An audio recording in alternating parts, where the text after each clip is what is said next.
अस्सलाम वालेकुम स्टूडेंट्स। तो आज हम अपना थर्ड लेक्चर शुरू कर रहे हैं 5 पॉइंट्स पे।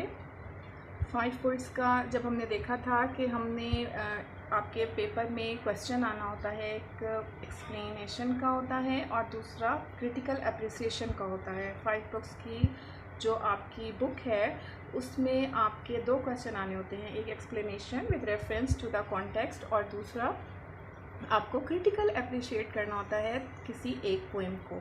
ठीक है, तो जब हमें किसी पोएम को एक्सप्लेन करना है या हमें उसे क्रिटिकल अप्रिशिएट करना है तो उसके लिए ज़रूरी है कि वो पोएम हमें खुद से समझ जाए, और जब हमें खुद वो पोएम तब समझ आएगी जब हम उस पोएम को अच्छे तरीके से एनालाइज कर सकेंगे। ठीक है ना बेटा। तो हमने कल भी ये डिस्कस किया था कि किसी भी पोएम को एनालाइज करने के 2 तरीके होते हैं, एक स्टाइलिस्टिक एनालिसिस कहलाता है और दूसरा सेमांटिक एनालिसिस कहलाता है। ठीक है बेटा। तो स्टाइलिस्टिक एनालिसिस क्या होता है? In which we focus on language. Stylistic analysis में बेसिकली हम स्टाइल चेक करते हैं। हमारा जो फोकस होता है वो होता है ऑन लैंग्वेज, और सिमेंटिक एनालिसिस का मतलब होता है मीनिंग्स।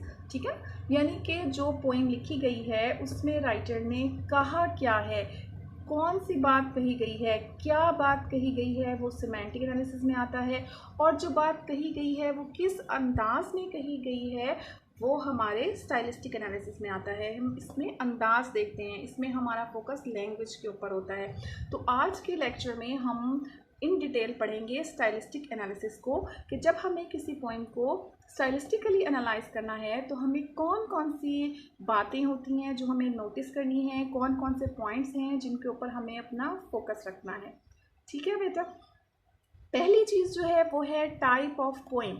कल के लेक्चर में भी हमने पढ़ा था कि जैसे हमारे उर्दू लिटरेचर में मुख्तलिफ टाइप्स हैं पोइम्स शायरी की, आपकी गज़ल है, आपकी आज़ाद नज़्म है, आपकी नज़्म है, इसी तरीके से आपकी इंग्लिश लैंग्वेज में भी मुख्तलिफ टाइप्स मौजूद हैं पोइम्स की। ठीक है ना। ये आपके जो हैं इनको हम एपिक कहते हैं, इनको हम बैलेड कहते हैं, सोनेट कहते हैं, ऑड कहते हैं, यूलोजी है, एलेजी है, और इसी तरीके से और बहुत सारी जो है ब्लैंक वर्स में हैं। बहुत सारी पोइम्स हैं, टाइप्स हैं पोइम्स की। लेकिन आपके ये जो 5 पॉइंट्स हैं इसमें हमें 3 टाइप्स की जो है वो पोइम्स मिलती हैं, बैलेड, सोनेट और ऑड। बैलेड क्या होती हैं? बैलेड बेसिकली वो पोइम्स हैं जिसमें एक स्टोरी नरेट की जाती है, जिसमें कोई इंसिडेंट जो है वो आपको बयान किया जाता है। बैलेड बेसिकली फोक लिटरेचर का हिस्सा थी। ये देवर ओरिजिनली मेंट टू बी संग, ये एक सॉन्ग थे। ठीक है, इसलिए इनमें म्यूजिक ज़्यादा होता है। लेकिन उस सॉन्ग में, उस पोइम में जो है वो आपको एक स्टोरी नरेट की जाती है। ठीक है, और वो स्टोरी कौन सी होती है? जो हमारी एवरीडे लाइफ से रिलेट करती हो, एक ऐसी स्टोरी जो कॉमन लाइफ से रिलेट करती हो, जिसमें आपने परियों की और जिन्नों की और यानी ऐसी गैर मरई मखलूक की बातें नहीं करनी होती। ठीक है ना। एक वो कहानी जो हमारी अपनी ज़िंदगियों से रिलेटेड हो, एक ऐसी कहानी जो कॉमन लाइफ से रिलेटेड हो, वो जब हम नरेट करते हैं जिस पोइम में, उसको बैलेड कहा जाता है। सोनेट क्या है? Sonnet is the 14 lines poem. Sonnet की लाजमी शर्त ये है कि इसमें सिर्फ 14 लाइन्स होती हैं, ना एक कम ना एक ज़्यादा। ठीक है बेटा। सोनेट में क्या करता है? पोइट एक्सप्रेस करता है हिज और हर फीलिंग्स को। Sonnet is a very personal poem. उसमें शायर अपनी ज़ाती जो है वो एहसासात को, अपने इमोशंस को जो है वो बयान करता है, लेकिन सिर्फ और सिर्फ 14 लाइन्स में। इसको हम सोनेट कहते हैं। इसके बाद तीसरी किस्म की पोइम्स जो आपके निसाब में शामिल हैं उनको कहा जाता है ode. Ode is an address. ठीक है, खिताब को कहते हैं, किसी से बात करने को, एड्रेस करने को ओड कहते हैं, जिसमें शायर जो है वो किसी भी एनिमेट और इनएनिमेट थिंग को जो है वो एड्रेस करता है। किसी भी जानदार या बेजान चीज़ को जब वो एड्रेस कर सके, एक पोएम लिखता है, तो उसको हम कहते हैं ओड।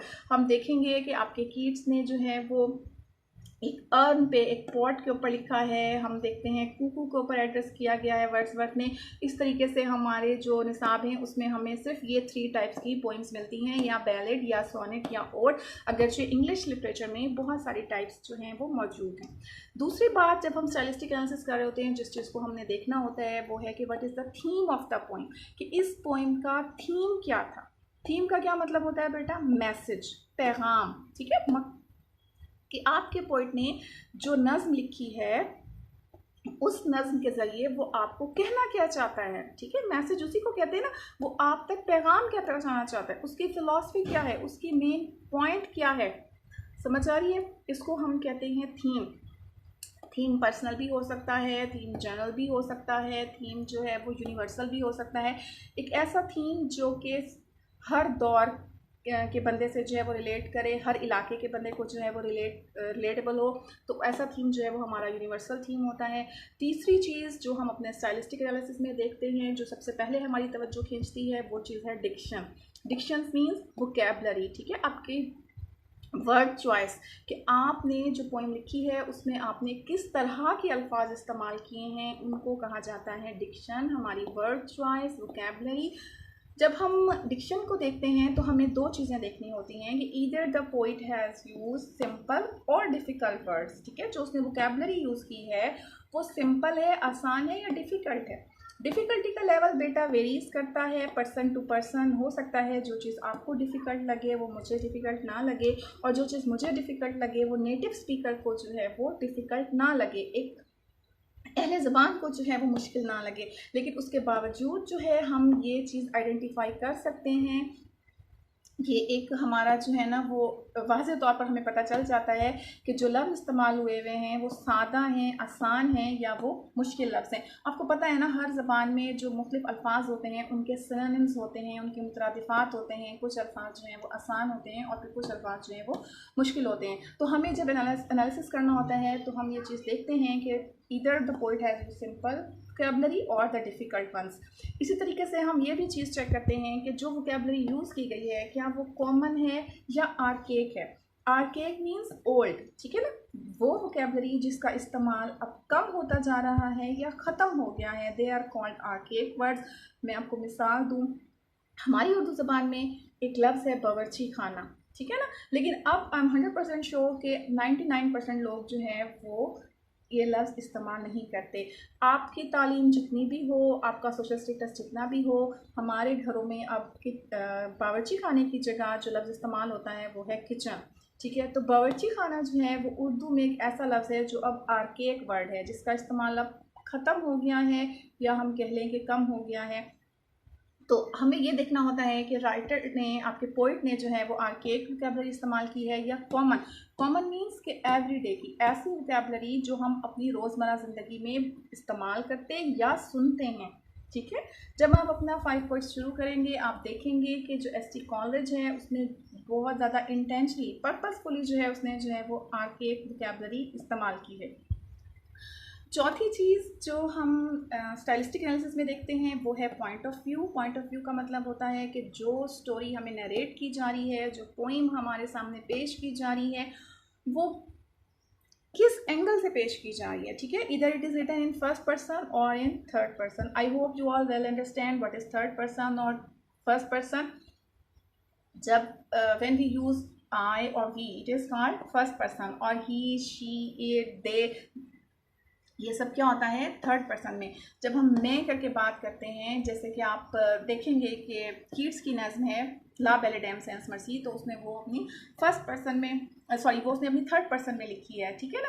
लेकिन जो उसकी सोनेट है व्हेन आई हैव फियर्स, तो वो उसकी फर्स्ट पर्सन में है, उसने आई करके जो है ना वो सारा यूज़ किया है। तो इस तरीके से आपके कुछ पोइम्स निसाब में शामिल फर्स्ट पर्सन में हैं, कुछ थर्ड पर्सन में हैं, जो कि हमारा पॉइंट ऑफ व्यू बनाता है कि आपके जो पोइट है उसने किस एंगल के साथ बात की है। पांचवी चीज़ जो हम एनालिसिस करते हुए नोटिस करते हैं वो है मोटिव। मोटिव का मतलब एम, मकसद, कि इस पोइम को लिखने का मकसद क्या था। जाहिर है जब हम कोई बात करते हैं या जब हम कोई बात लिखते हैं तो उसके पीछे there is always a purpose behind it ना। तो हमें ये चीज़ देखनी होती है कि व्हाट इज़ द पर्पस और मोटिव बिहाइंड द पोइम। इधर इट इज़ ओनली प्लेयर और प्रीच और प्रेज, ठीक है। प्लेयर मीन्स खुशी, कि सिर्फ कुछ लोगों का मानना ये है कि लिटरेचर जो है वो सिर्फ फॉर प्लेयर सेक है। लिटरेचर का वाहिद काम क्या है कि वो आपको खुशी प्रोवाइड करता है। जाहिर है जब हम कोई अच्छी नज़्म पढ़ते हैं, जब हम कोई अच्छी कहानी पढ़ते हैं, हम कोई सॉन्ग सुनते हैं, कोई हम पीस ऑफ आर्ट देखते हैं तो वो हमें खुशी देता है। तो बहुत सारे लोगों का मानना ये होता है कि art for art sake, art for player sake, और कुछ लोगों का कहना ये है कि नहीं, आर्ट जो है, पीस ऑफ लिटरेचर जो है, इट मस्ट टीच, हमें सिखाना चाहिए, प्रीच करना चाहिए, ठीक है ना। इंसान उसके पीछे कोई इस्लाही मकसद होना चाहिए, जिसको कहते हैं ना कि आर्ट फॉर लाइफ सेक, ठीक है, लिटरेचर फॉर लाइफ सेक, कि आप ज़िंदगी के बारे में रहनुमाई मुहैया करते हैं। तो हमें ये देखना होता है कि वो जो नज़्म लिखी गई है उसके either it has a lesson in it और इट्स जस्ट फॉर प्लेयर। जैसे अगर हम अल्लामा इकबाल की नज़मों का देखते हैं तो हमें पता है कि उनका सारा जो है वो एक इस्लाही कलाम था, उनके जहन में जो है वो एक मकसद था मुसलमानों को जगाने का, उनको आज़ादी के लिए उकसाने का, उनको असलाफ की याद दिला कर जो है उनको एक जज्बा उनमें पैदा करने का। तो इसी तरीके से इंग्लिश पोइट्स भी हैं, जब वो अपनी पोइम्स लिखते हैं तो समटाइम्स वो जस्ट फॉर प्लेयर से लिखते हैं, sometimes they have a purpose in mind. और ये होता है कि बाज़ औक़ात वो प्रेज़ में लिखी जाती हैं। आपके निसाब में जो चीज़ें शामिल हैं उनके मोटिव्स ये हैं। इसके अलावा ज़ाहिर है मोटिव्स जो हैं वो कुछ भी हो सकते हैं। किसी की तारीफ़ में लिखी जाती है, किसी की बुराई में, मज़म्मत में लिखी जाती है, किसी की फौदगी पे, जिसको हम मरसिया कहते हैं, एलेजी कहते हैं इंग्लिश में उस पोइम को, जो उसको हम उर्दू में मरसिया कहते हैं, उस पोइम को इंग्लिश में एलेजी कहते हैं। आपकी निसाब में एलेजीज़ भी शामिल हैं।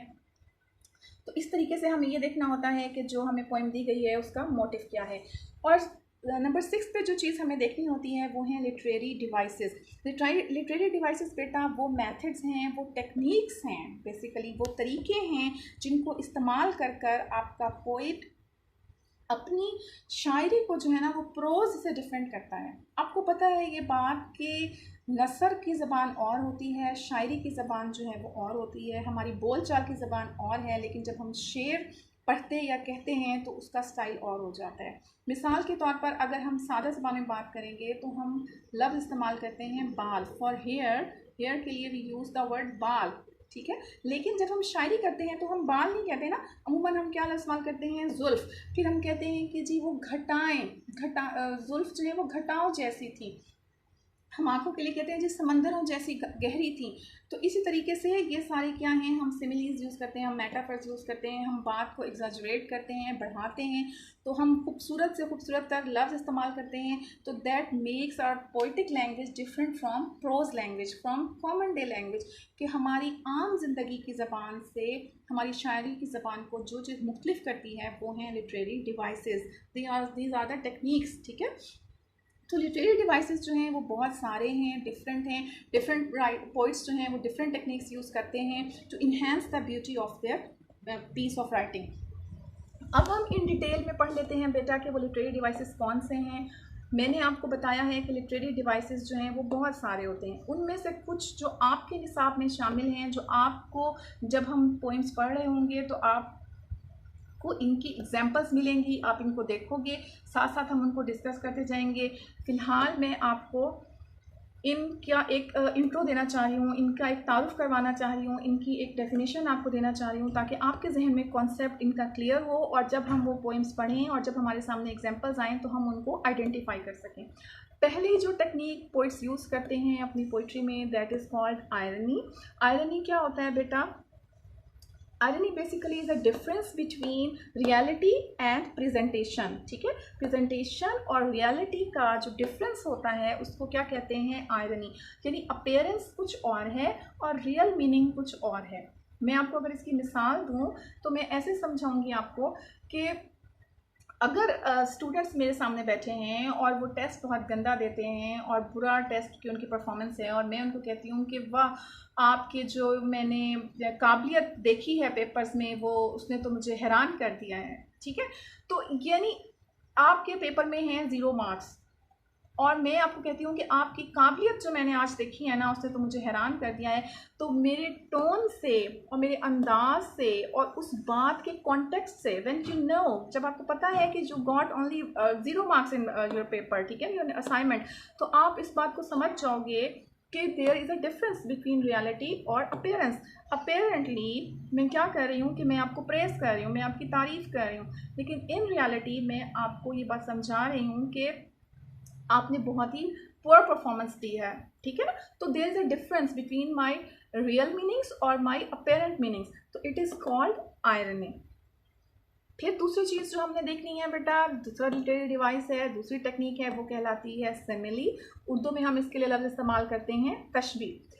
सिमिली क्या होती है कि जब हम कॉमन ट्रेड्स की बुनियाद पर, कॉमन ट्रेड्स मुश्तरक खसूसियात की बुनियाद पर दो चीज़ों के दरमियान एक रिलेशन कायम करते हैं, लाइकनेस का रिलेशन, लाइकनेस का, यकसानियत का रिलेशन कायम करते हैं हम दो चीज़ों के दरमियान कॉमन ट्रेड्स की बुनियाद पर, तो इट इज़ कॉल्ड सिमिली। ठीक है ना। मतलब मिसाल के तौर पर अगर मैं आपसे कहती हूँ कि मेरा बेटा शेर की तरह बहादुर है, तो बहादुरी जो है इज़ अ कॉमन ट्रेड, जो शेर भी बहादुर है, मेरा बेटा भी बहादुर है, तो ये चीज़ दोनों में कॉमन है। और इस कॉमन ट्रेड की बुनियाद पर मैंने अपने बेटे और शेर के दरमियान जो है वो एक कनेक्शन कायम किया है, ठीक है, एक रिलेशन कायम किया है। और वो रिलेशन कैसा है, लाइकनेस का है। मैंने कहा मेरा बेटा शेर की तरह बहादुर है, he is brave like a lion. Like, जब मैं लाइक का लफ्ज़ इस्तेमाल करती हूँ, जब मैं एज का लफ्ज़ इस्तेमाल करती हूँ, it means I am using a simile, कि मैं तशबीह इस्तेमाल कर रही हूँ। समझ आ रही है मेरा बच्चा कि उसमें हमारी की तरह, लाइक, एज। तो इसी तरीके से जब कॉमन ट्रेड्स की बुनियाद पर कि दो चीज़ों को, किसी एक चीज़ को मैं दूसरे चीज़ के बिल्कुल मुशाबे करार दे दूं, यहाँ तो सिमिली में मैंने क्या किया था, एक चीज़ को दूसरी चीज़ जैसा करार दिया था, लेकिन जब मैं एक चीज़ को बिल्कुल दूसरी चीज़ ही करार दे दूं, एज इट इज़ उसको नाम दे दूं, तो वो क्या कहलाता है, मेटाफर। तीसरा जो लिटरेरी डिवाइस है वो क्या है आपका, मेटाफर, जिसको आप उर्दू में क्या बोलते हो, इस्तारा। इस्तारा क्या होता है कि जब हम कॉमन ट्रेड्स की बुनियाद पर दो चीज़ों के दरमियान एक कनेक्शन कायम करते हैं और एक चीज़ को हम बिल्कुल दूसरी चीज़ ही करार दे देते हैं, तो वो हमारा मेटाफर बन जाता है। मिसाल के तौर पर अगर मैं कहती हूँ कि मेरा बेटा शेर है, सिमिली में मैंने कहा था मेरा बेटा शेर की तरह बहादुर है, मेटाफर में मैं कह रही हूँ मेरा बेटा शेर है, मैंने एग्जैक्टली अपने बेटे को जो है, ही इज़ अ लायन, ठीक है, वो शेर है। क्यों, कॉमन ट्रेड दोनों में फिर वही बहादुरी आ गया है, लेकिन मैंने लाइक या एज का लफ्ज़ इस्तेमाल करने के बजाय I call him a lion, तो ये हमारा मेटाफर हो जाता है। चौथी चीज़ मेरा बेटा जो हमने आज पढ़नी है वो है personification. Personification is a literary device. क्या होता है, where human qualities are assigned to inanimate things. Inanimate things, non living things, बेजान चीज़ें जो हैं, जब आप उनको ह्यूमन क्वालिटीज़ असाइन कर देते हो तो it is called personification. Person होता है ना, ह्यूमन बीइंग के लिए इस्तेमाल करते हैं, इंसान के इस्तेमाल करते हैं। पर्सोनिफिकेशन, ह्यूमन बनाना, ह्यूमन क्वालिटीज़ असाइन करना।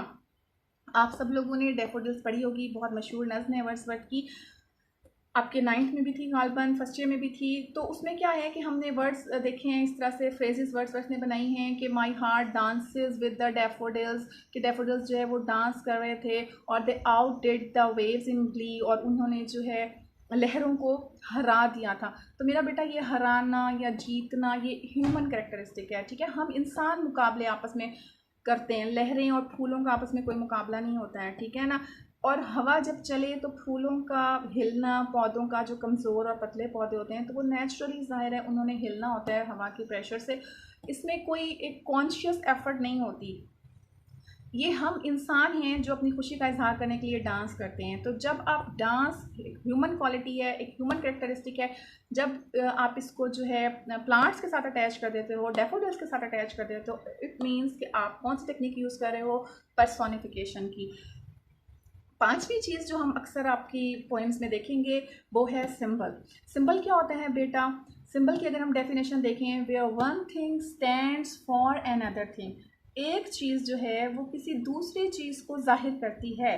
Symbol means where one thing stands for another thing, एक चीज़ आप देखते हो लेकिन उसका मतलब होता है वो कुछ दूसरा होता है। लेकिन जो बात हमें याद रखनी है सिंबल में वो ये है कि दोनों चीज़ों के दरमियान एक आर्बिट्रेरी रिलेशन होता है। आर्बिट्रेरी मतलब इलॉजिकल, कोई उसकी रीज़न नहीं होती है, कोई उसकी लॉजिक नहीं होती है, एक गैर मंतकी किस्म का जो है ना दोनों चीज़ों में एक रिलेशन होता है, और बस वो चीज़ें जो है ना वो सेट कर दी जाती हैं कि वो एक दूसरे का सिंबल बन जाती हैं। जो बात आपने याद रखनी है कि सिमिली और मेटाफर में क्या होता है कि दोनों दोनों चीज़ें उनमें एक मुश्तरक खसूसियत का होना ज़रूरी है, लेकिन सिंबल में जो है उनमें कोई चीज़ मुश्तरक नहीं होती, उनमें कोई चीज़ कॉमन नहीं होती। बस हम एक खाम खा का इलॉजिकल रिलेशन बना देते हैं दोनों चीज़ों के दरमियान, where one thing stands for another thing. इसकी अगर मैं आपको एग्जांपल दूं तो देखें, हम ट्रैफिक सिग्नल पे देखते हैं कि जब रेड लाइट चलती है तो इट मीन्स कि वी हैव टू स्टॉप, कि हमें अब रुकना है, ठीक है ना। रेड कलर में इटसेल्फ, रेड कलर जो है वो इटसेल्फ ये नहीं कहता कि आपने रुकना है। ऐसा नहीं हो सकता कि आप रेड कलर कहीं भी देखो तो आप जो है स्टॉप हो जाओगे। हम कपड़ों में रेड कलर होता है और बहुत सारी हमारे इर्द गिर्द ऐसी चीज़ें होती हैं जिसमें हम रेड कलर देख सकते हैं। तो इट डजेंट मीन कि whenever we see a red colour तो हम जो है वो लाजमन स्टॉप हो जाएंगे। लेकिन when we see that red colour at signal तो फिर क्या होता है कि we are suppose to stop. It means हम जानते हैं कि हमें रुकना है यहाँ पे। तो बज़ाहिर रेड कलर में और स्टॉप हो जाने में कोई रिलेशन नहीं है, कोई लिंक नहीं है, लेकिन हमें जो है वो उसके साथ एक रिलेट करती हैं चीज़ें। इसी तरीके से हमारे फ्लैग में जो वाइट कलर है उसको हमने किस चीज़ के सिंबॉलिकली रिप्रेजेंट किया हुआ है, माइनॉरिटीज़ को। अब बज़ाहिर माइनॉरिटीज़ जो है वो कोई उसमें वाइट कलर के साथ उसका लिंक नहीं है, लेकिन हमने अपने फ्लैग में मौजूद वाइट कलर को जो है आर्बिट्रेरली जो है वो लिंक कर दिया है माइनॉरिटीज़ के साथ। तो ये चीज़ें जो हैं वो सिंबल कहलाती हैं। नेक्स्ट टेक्निक जो हम देख रहे हैं, जो डिवाइस पोइट्स यूज़ करते हैं, वो है कंपेयर एंड कंट्रास्ट की टेक्निक। कंपैरिजन का मतलब होता है बेटा दो मुख्तलिफ चीज़ों के दरमियान, दो मुख्तलिफ वाक़यात के दरमियान, दो मुख्तलिफ लोगों के दरमियान आपने कॉमन थिंग्स ढूंढनी है, ठीक है ना। जब हम कंपैरिजन करते हैं तो हम देखते हैं कि फ़लाँ फ़लाँ फ़लाँ फ़लाँ पॉइंट जो है वो इस चीज़ में मौजूद है और यही चीज़ें जो हैं वो हमें दूसरे जगह पे नज़र आती हैं, ठीक है। तो जब हम कॉमन पॉइंट्स ढूंढते हैं तो हम उसे कंपैरिजन कहते हैं, और जब हम एक दूसरे से अपोजिट पॉइंट्स ढूंढते हैं, डिफरेंट पॉइंट्स ढूंढते हैं दो मुख्तलिफ चीज़ों में, तो उसको हम क्या कहते हैं, कंट्रास्ट। तो कंपेयर और कंट्रास्ट की technique is a very common technique that the poet use for to enhance the beauty of their poems. उसके बाद नेक्स्ट जो हम देख रहे हैं वो है आपका एलिट्रेशन। एलिट्रेशन क्या होता है? एलिट्रेशन इज़ अ टेक्निक, वो क्या है, repetition of consonant sounds. Repetition of consonant sounds. आपने ध्यान रखना है कि मैं साउंड्स का लफ्ज़ इस्तेमाल कर रही हूँ, लेटर्स का नहीं कर रही। जो आपके ए बी सी जी तक हैं वो आपके लेटर्स कहलाते हैं, यहाँ पे मैंने साउंड्स कहा है। कॉन्सोनेंट साउंड्स जो होते हैं जब वो रिपीट होते हैं, जब उनको हम कहते हैं अलिट्रेशन। कॉन्सोनेंट साउंड्स क्या होते हैं आई होप यू नो, लेकिन मैं आपको बता देती हूँ कि कॉन्सोनेंट साउंड्स वो साउंड्स होती हैं that are produced without restricting the puff of air.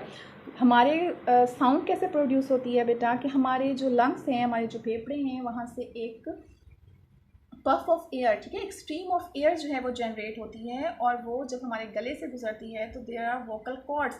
यहाँ पे हमारे कुछ गदूद हैं जो कि वोकल कॉर्ड्स कहलाती हैं। जब वो पफ ऑफ एयर उनसे टकराते हैं और फिर वहाँ से आवाज़ पैदा होती है, और फिर वो मुंह में आके हमारे ऑर्गन्स हैं डिफरेंट, हमारी टंग है, हमारे टीथ हैं, हमारा पैलेट है, तो इस तरह से ये सारी चीज़ें जो हैं वो आपस में जब कनेक्ट करती हैं तो मुख्तलिफ आवाज़ें पैदा होती हैं। तो कॉन्सोनेंट साउंड्स वो साउंड्स होती हैं जो विदाउट रिस्ट्रिक्शंस प्रोड्यूस होती हैं। जैसे अगर कॉन्सोनेंट साउंड्स वो साउंड्स हैं जो विद रिस्ट्रिक्शंस जो हैं वो प्रोड्यूस होती हैं। कॉन्सोनेंट साउंड्स ऐसे साउंड्स को कहा जाता है जब हवा रुक जाती है, जो पफ ऑफ एयर अंदर से पैदा हो रही है वो रुक जाती है। मिसाल के तौर पर अगर मैं मदर कहती हूँ तो म साउंड जो है जब मैं प्रोनाउंस करती हूँ तो मेरे दोनों लिप्स जो हैं वो आपस में अटैच हो जाते हैं।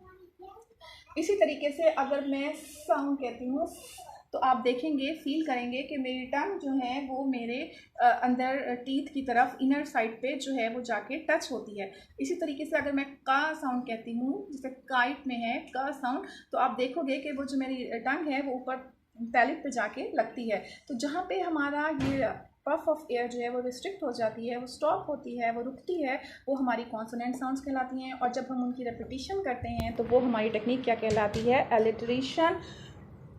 तो ये जो हमारी मैं इसकी अगर आपको एग्जांपल दूँ एलिट्रेशन की, तो वो हम ऐसे देख सकते हैं। अगर मैं कहती हूँ कि स्वीट स्मार्ट सना, ठीक है। स्वीट एक लफ्ज़ है, स्मार्ट दूसरा लफ्ज़ है, सना जो है वो तीसरा लफ्ज़ है। स्वीट के स्टार्ट में साउंड है, स्मार्ट के स्टार्ट में साउंड है, सना के स्टार्ट में साउंड है। तो ये एक ही साउंड जो है ये रिपीट हुआ है स्वीट, स्मार्ट, सना में, तो इसको हम क्या कहते हैं, एलिट्रेशन। समझ आ गई है बेटा। और जब हम वॉवल साउंड की रेपिटिशन करते हैं, वॉवल साउंड्स की जब रेपिटिशन हो रही होती है तो वो क्या कहलाता है, एसोनेंस। ठीक है। कॉन्सोनेंट साउंड की रेपिटिशन एलिट्रेशन कहलाती है, वॉवल साउंड की रेपिटिशन क्या कहलाती है, आपकी एसोनेंस। वॉवल साउंड्स पे क्या हो जाएंगी, वही साउंड्स जो विदाउट रिस्ट्रिक्शन प्रोड्यूस होती हैं, जैसे आपकी आ साउंड है, आपकी ए साउंड है, आपकी ओ साउंड है, जहाँ पे आपको बोलते हुए जो है आपके कोई ऑर्गन दूसरे ऑर्गन से टच नहीं होता, वो हमारी वॉवल साउंड्स कहलाती हैं। तो जब हम उनको रिपीट करते हैं तो वो हमारी एसोनेंस हो जाती है। ठीक है बेटा। नेक्स्ट जो आपकी टेक्निक है वो है आपकी एलुजन। एलुजन का मतलब होता है टू पॉइंट आउट, इशारा करना। ठीक है। एलुजन का मकसद क्या होता है, बेसिकली इट्स अ रेफरेंस। ठीक है। Reference to different things, to any other person, to any event. ठीक है। और एनी पीस ऑफ लिटरेचर और इवन वर्स। जब आप अपनी पोइट्री में किसी चीज़ का हवाला देते हो, किसी दूसरे बंदे का हवाला देते हो, किसी अहम वाक़े का हवाला देते हो, किसी दूसरी बुक का हवाला देते हो, किसी शायर का हवाला देते हो, किसी पोइम का हवाला देते हो, हालांकि अगर आप कुरान पाक या बाइबल में से किसी वर्स का भी हवाला देते हो तो वो चीज़ क्या होती है, हमारी एलुजन। जो बात यहाँ पे आपने समझनी है कि आपने इस एलुजन को जो है वो कोटेशन के साथ मिक्स नहीं करना है। कोटेशन जो है वो एक समथिंग एल्स। ठीक है। कोटेशन में क्या होता है कि आप एग्जैक्ट वर्ड्स जो है ना वो कोट करते हो, वो एग्जैक्ट वर्ड्स जो है ना वो आप लिख देते हो। जैसे आप अल्लामा इकबाल का कोई शेर वहाँ पे लिख देते हो, या आप कायद आज़म का कोई कौल वहाँ पे लिख देते हो, या आप नबी पाक सल्लल्लाहु अलैहि वसल्लम की कोई हदीस वहाँ पे लिख देते हो, या आप कुरान पाक की कोई आयत या उसका तर्जुमा एग्जैक्टली वहाँ पे लिख देते हो, वो आपकी कोटेशन होती है। लेकिन एलुजन में क्या होता है, आप सिर्फ उसकी तरफ इशारा कर रहे होते हो, सिर्फ आप उसकी तरफ उसका हवाला दे रहे होते हो। ठीक है।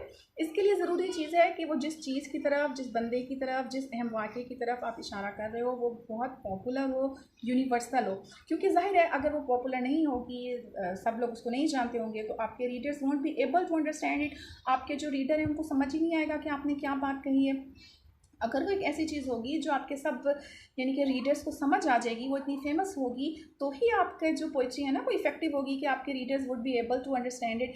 मैं आपको अगर एलुजन की मिसाल दूँ तो अगर मैं मज़मून लिख रही हूँ, ठीक है, कोई, और मैं उसमें ये लिखती हूँ कि बहैसियत मुसलमान हमें जो है इजाज़त नहीं दी गई कि हम अल्लाह ताला की रहमत से जो है वो मायूस हों, या अगर मैं ये लिखती हूँ कि बहैसियत मुसलमान नाउमीदी हमारे लिए कुफ्र है, तो क्या है बेसिकली कि ये मैं अलूजन कर रही हूँ किसकी तरफ, कुरान पाक की एक आयत की तरफ जिसमें हमें कहा गया है कि ला तक़नतू मिन रहमतिल्लाह, कि अल्लाह की रहमत से मायूस ना हो। लेकिन क्या हुआ है कि ना मैंने वो अरबी एग्जैक्टली कोट की है, ना मैंने उस अरबी का एग्जैक्ट तर्जमा कोट किया है, सिर्फ मैंने उस आयत की तरफ इशारा किया है। ठीक है ना। और ये कि मुझे उसका रेफरेंस देने की ज़रूरत नहीं है, ये इतनी फेमस है, सबको ही पता है, बहैसियत मुसलमान हम सबको पता है कि नाउमीदी, मायूसी जो है हमारे लिए कुफ्र का दर्जा रखती है, तो हमें मायूसी से बचना है, अल्लाह की रहमत पर पूरी उम्मीद रखनी है। तो ये हो जाते हैं हमारे इल्यूजन। फिर एक और चीज़ जो लिटरेरी डिवाइसेस में हमने देखनी होती है वो है हमारी राइम स्कीम, कि इस पोइम की राइम स्कीम क्या है। राइम स्कीम क्या होती है बेटा, स्कीम से मुराद है पैटर्न, कि इस पोइम का पैटर्न ऑफ राइम क्या है। तो स्कीम पैटर्न को कहते हैं। राइम का क्या मतलब होता है, राइम का मतलब होता है कि आपका जो लास्ट वॉल साउंड है, लास्ट वॉल साउंड है in the last word of the line, कि आपकी जो नज़्म है उसकी आपने एक लाइन अलग की है, उस एक लाइन का जो लास्ट वर्ड है, जो आखिरी लफ्ज़ है, उस लफ्ज़ में आपने देखना है जो साउंड्स हो रही हैं वो साउंड्स भी वो जो वॉल साउंड हो और सबसे आखिर में इस्तेमाल हुई हो।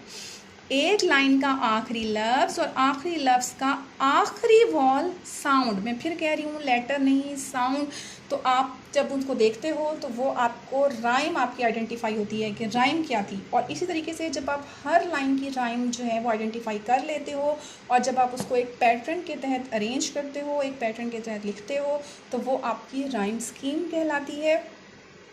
तो इस तरीके से हम देखते हैं, हमें पता चलता है कि इस पोएम की जो है ना वो राइम स्कीम क्या थी। ठीक है। There are some famous rhyme schemes, कुछ पैटर्न हैं जो कि बड़े और मशहूर पोइट्स ने लिखे हैं, दिए हैं, तो ज़्यादातर पोइट्स जो हैं वो उन्हीं पैटर्न्स को फॉलो करते हैं। कुछ जो हैं वो अपनी एक नई पैटर्न बनाते हैं, एक नया स्टाइल देते हैं और एक नई अपनी राइम स्कीम निकालते हैं, वो भी ठीक है। बहुत सारे पोइट्स होते हैं जब वो अपनी कोई राइम स्कीम रखते ही नहीं है, वो उनकी हर लाइन जो है वो एक डिफरेंट राइम के ऊपर ख़त्म होती है, तो उसको हम ब्लैंक वर्स कहते हैं। तो ये सारी चीज़ें जो आज हमने देखी हैं ये हमारे लिटरेरी डिवाइसेस थे, और लिटरेरी डिवाइसेस का हमने देखा है कि हम जब स्टाइलिस्टिक एनालिसिस कर रहे होते हैं किसी पोइम का, तो हम उसमें मुख्तलिफ़ चीज़ें देखते हैं। हम टाइप ऑफ पोइम्स देखते हैं, हम थीम्स देखते हैं, हम डिक्शन देखते हैं, हम पॉइंट ऑफ व्यू देखते हैं, हम मोटिव देखते हैं उस पोइम का, और उसके बाद फिर हम लिटरेरी डिवाइसेस देखते हैं कि कौन कौन से लिटरेरी डिवाइसेस जो हैं वो इस्तेमाल हुए हुए हैं। और लिटरेरी डिवाइसेस का जहाँ तक हमने देखा है, आपके पास आयरनी होती है, सिमिली है, मेटाफर है, पर्सोनिफिकेशन है, सिंबल है, कंपेयर एंड कंट्रास्ट है, अलिटरेशन है, एसोनेंस है, एलोयन है, और आपकी राइम स्कीम है। लिटरेरी डिवाइसेस इसके अलावा भी हैं, लेकिन मैंने सिर्फ वो आपको डिस्कस किए हैं जो हमें जिनकी एग्जांपल्स आपकी पोइम्स में मिलेंगी जी। तो सिर्फ हमने उन्हीं को फोकस किया है जहाँ पे जो पढ़ते हुए जो है, ताकि हमें कोई मुश्किल ना हो और हमें ये सारी बातें जो हैं वो साथ साथ समझ आ जाए। उम्मीद है आज का लेक्चर आपको समझ आ गया होगा। कोई मुश्किल हो, कोई परेशानी हो, कोई बात समझ ना आई हो, तो आप लोग बिल्कुल बेझिझक मुझसे पूछ सकते हैं। अल्लाह ताला हम सबका हामी और नासिर हो। अल्लाह हाफिज़।